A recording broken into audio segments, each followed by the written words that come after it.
Look, just if you're mad at me, just look at the chat. Look at how many people were made happy by what I just said right there.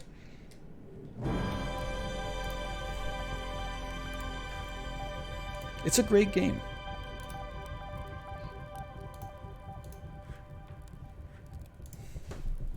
Will I be spoiled if I watch? Probably not, but maybe.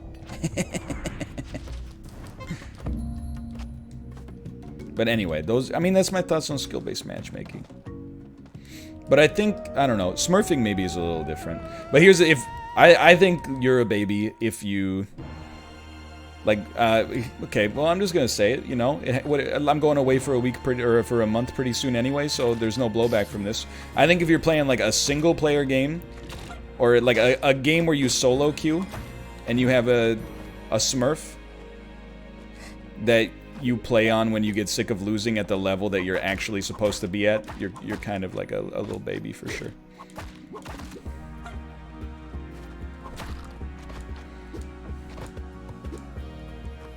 Like if you have a League of Legends accounts, but then you have a second League of Legends account that you play on when you're sick of losing, I'm like, you need to learn how to lose better.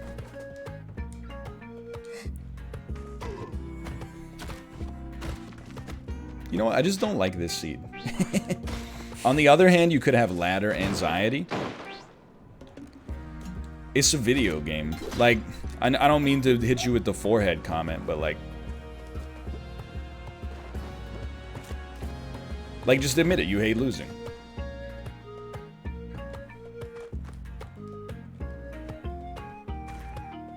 Which is like, is fine. Bro, ladder anxiety is real. Just like, okay, look, that one was not great. Here's what I'm saying. You can have a smurf in that situation, but don't try to act like it's a problem with the game. Oh, I get ladder anxiety because the game's made badly. Just be like, I don't like to lose, so I have a second account where I play, where I want to just stop.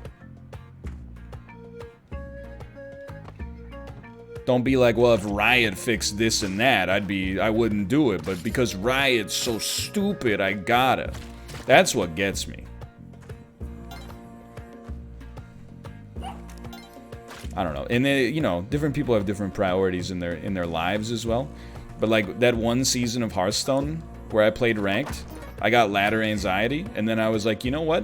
Let's not play Hearthstone anymore because I think this is like, you know, a regression for my mental health.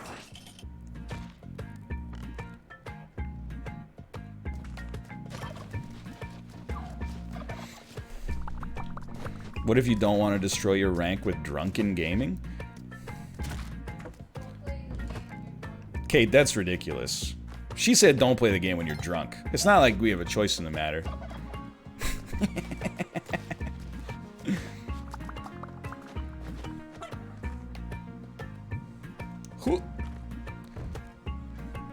I mean, again, I feel like it all comes down to like, yeah, when you're drunk, you're probably like worse at the game, but you're still gonna be like if Apollo was 10 beers deep, he would still beat me in Dota. I mean, I get that it's a 5v5 game.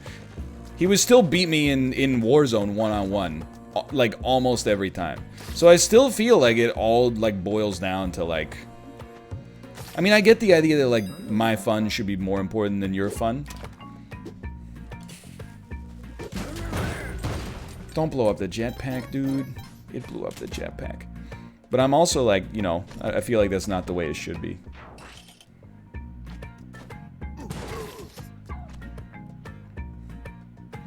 But I will say I am a hypocrite in the sense that my first ever win in the culling came when Sinvicta and I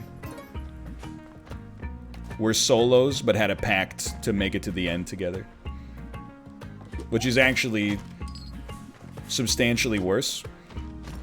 But in my own defense, I was just ignorant of it back then. And then, Xaviant put out a tweet that was like, if you ever see anybody teaming in-game, please tweet us the clip and we'll ban them. And I was like, ah, shit, oh, this... Yeah, you know what? It makes perfect sense that this is something that is not cool to do. And, I won't do it again.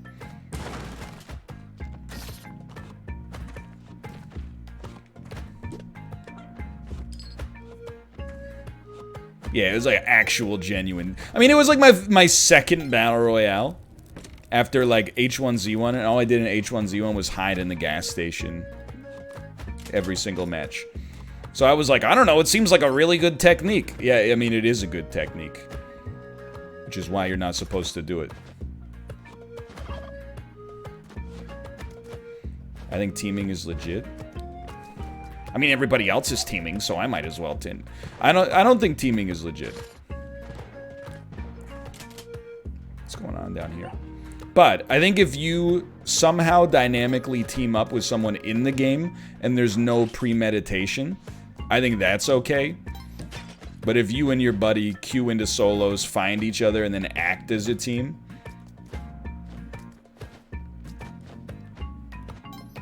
that's where it's not okay anymore. What about teaming in Fall Guys? I don't know, like, I know this is convenient, but I feel like Fall Guys is kind of... I mean, I think it would be good if they added a squad mode for that purpose. But it's kind of like, because it's always an individual experience. I don't know. I mean, teaming is kind of like built into the game, yeah. To the point where you even, like, end up on a team in team games.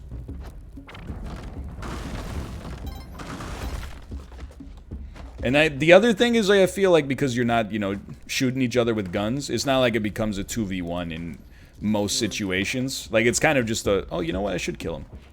It's kind of just a 1v1v1, v1v1v1.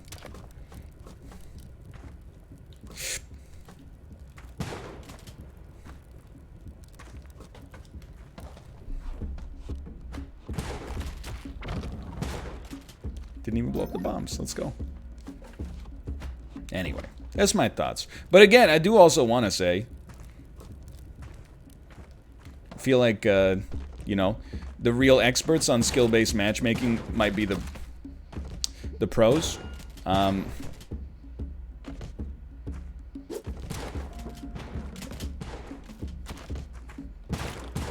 Oh! But I do also think that maybe the pros are guilty of, like, not, thinking that the world revolves around them. Just my 2 cents on that one.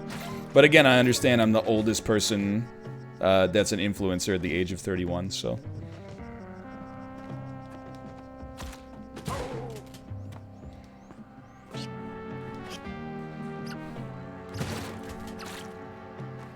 But I feel that way.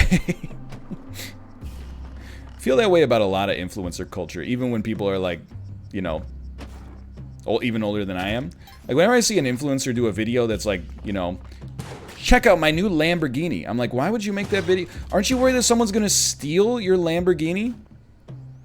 You're 14 years old. Someone's just gonna be like, this punk's good at Rocket League. Why should he have nice things? They're gonna come to your house, they're gonna take your Lamborghini. You got no marketable skills.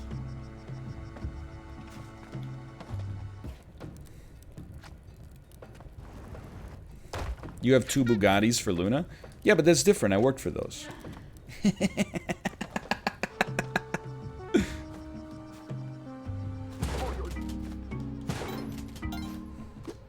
I told you, like, the thing is, when you're like me, you know, when you make a habit of criticizing other influencers, the thing you acknowledge is that you're a hypocrite as well. However, you know, I guess I just kind of figured, like, we'd handle that part later.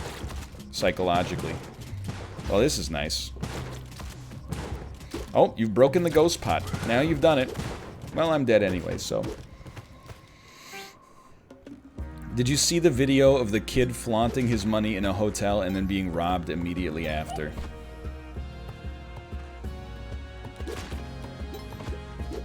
I did not, but... I mean, I'm not gonna say it sounds hilarious, because that is a crime. But also, like... You know... If he pulled out, like, a $100 bill and was like, yo, check it out. You know, whatever. If he pulled out, like, a rack and was flashing it around, that's kind of like...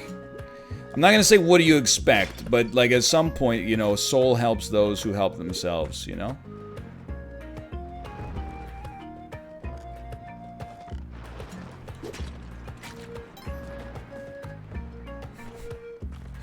A rack? Chat, come on. You gotta interface with the culture, okay?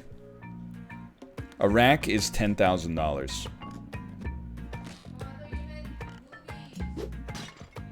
You thought I meant breasts. The human mammary gland. I did not.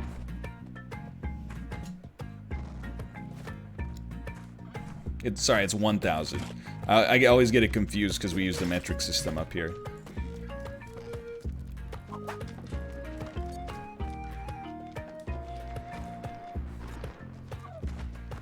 That's right, a stack is 10,000 because it's 3 stacks of high society. He's not dead, huh? Well, I'm dead. Alright, I got one more in me.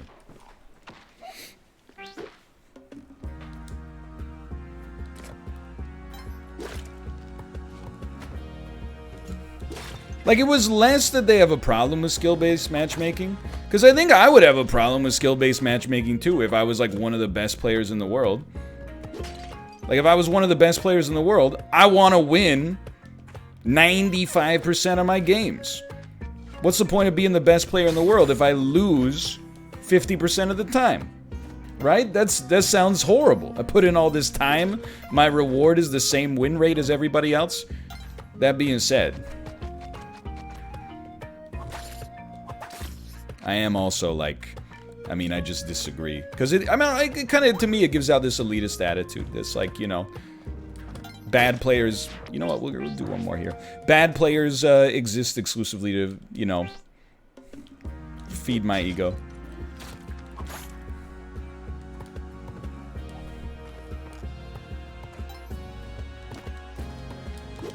Alright, we're dialed, we're dialed.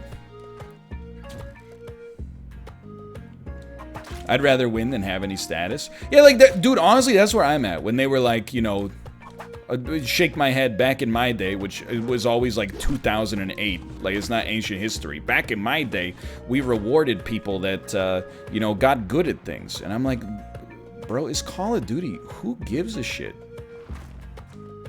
I'm not going pro in Call of Duty. I would rather be worse at the game and win more. I'm paying $60 for an entertainment product, not like, you know, trying to get on the farm team of the Florida Mutineers.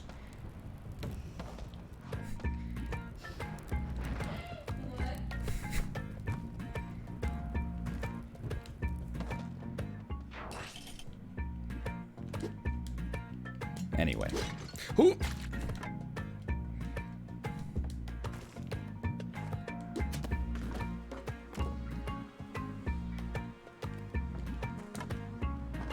Anyway, I think it all comes down to, you know, when I was a kid, I was an only child. I was a sore loser. I can still be kind of a sore loser at times, but it's gotten a lot better.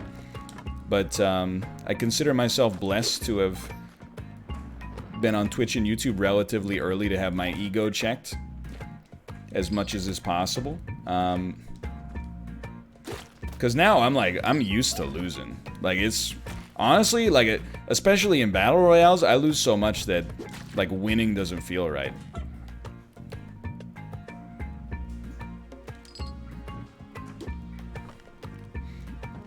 Gotta try something here. I mean, it is the last run, right? We gotta do something.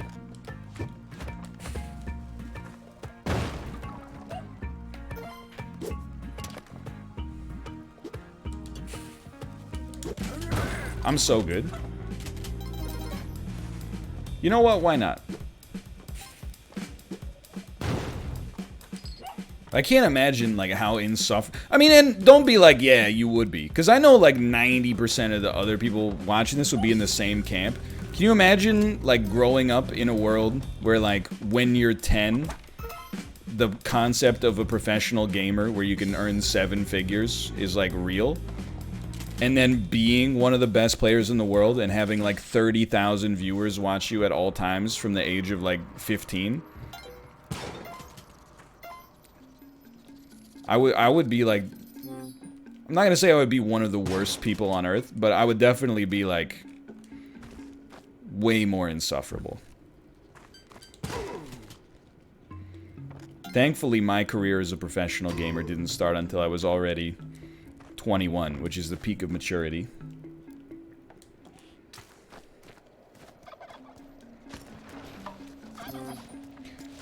We're going down, huh? As seen by the dog joke. Okay, you got me. Okay. You've got me.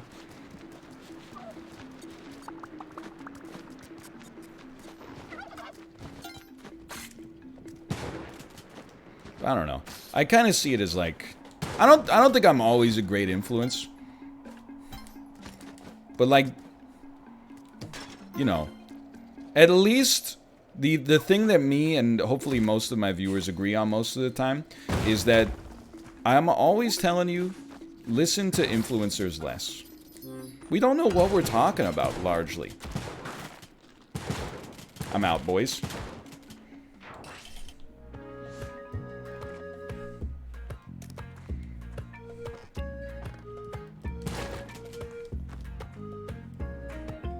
That's what, dude, honestly, like, in the past week or so, I've gotten some of, like, the best comments I've ever gotten in my life. And they say things like... And I look down on myself for this. I'm like, oh, come on, you gotta get better role models. But they'll say things like, you know, hey, NL, you've been a very positive influence on my life. And then someone will reply and is like, yeah, you know, like, because of him, I took a different philosophy to chores. And, like, now my environment is, like, slightly neater and tidier. Which I'm sure Kate will laugh at, because I'm not, like, the neatest and tidiest person to begin with. Okay, we're going lava strats this time. And I'm like, dude, that's sick.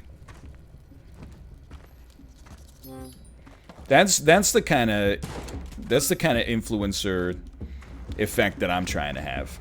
Is way less like I know everything about the world, and way more like, you know,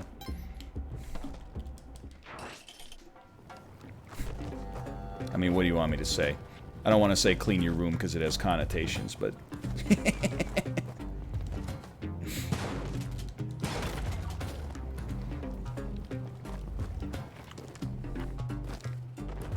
sure, Dad. Also, I don't know what it is, okay? And now you're gonna get me to I'm gonna make some people very upset. I played Magic for a long time, you know? I met a lot of cool people via Magic, and same goes for anime, okay? A lot of my friends watch anime. Kate watches anime, you know?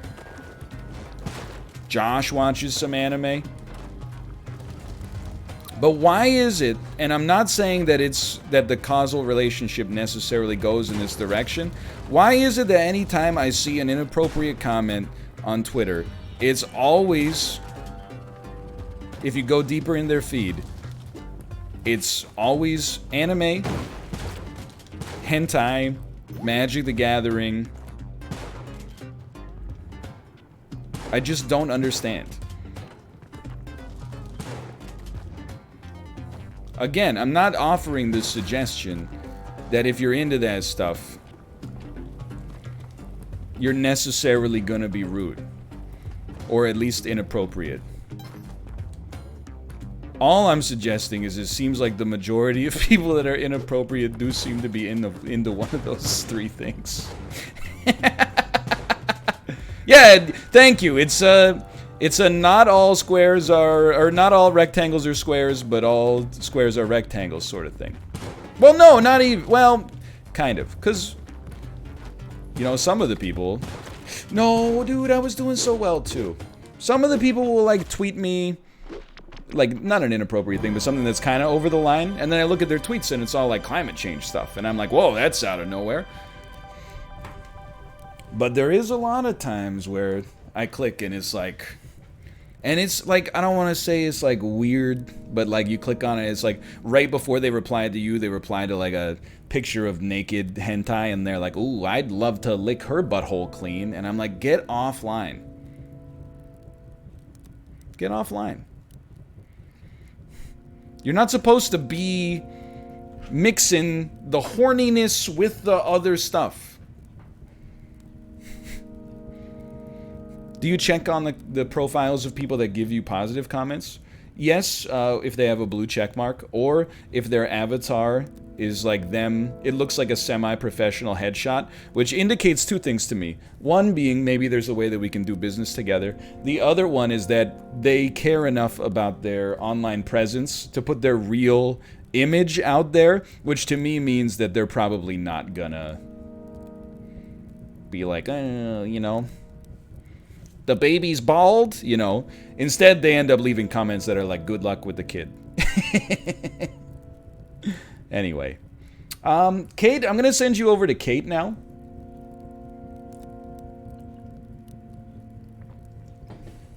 What if their profile photo is them as a fursona? I mean, honestly, it's like, it's 50-50. I'm not going to say I've never seen, you know, an Apollo-style avatar next to a comment that was over the line, but there's also been times where it's like, you know, very nice and civil stuff that is, you know, next to like, hey, I'm Tim the Lizard, you know?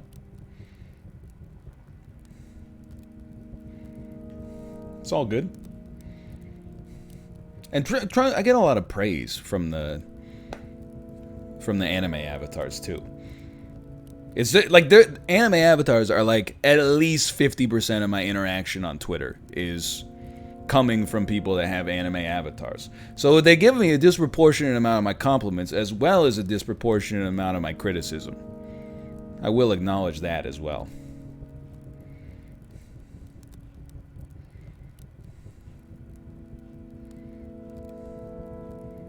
It's the meta for avatars.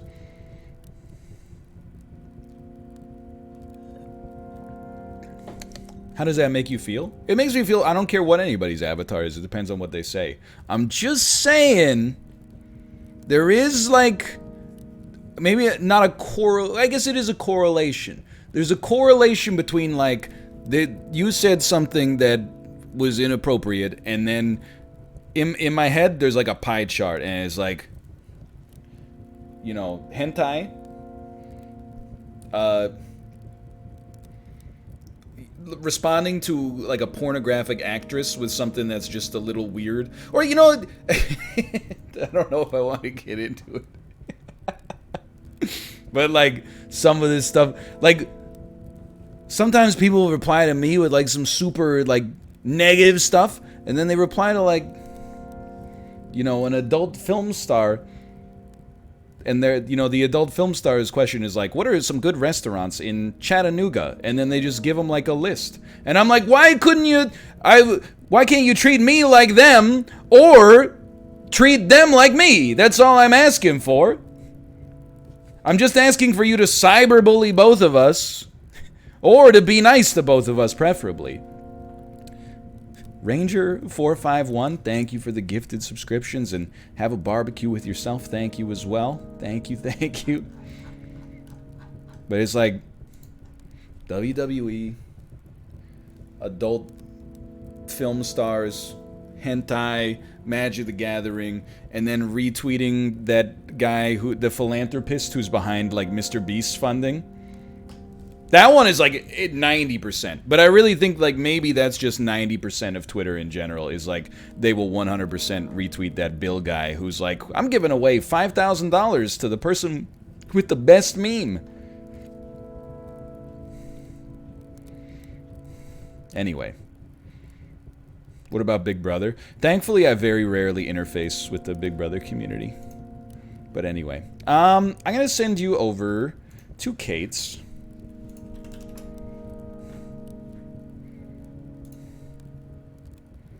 Who is not live yet, but will be live soon. I will send you over there, and I'll be back. I'll probably be back tomorrow, but I'll definitely be back Tuesday. So I'll see you then.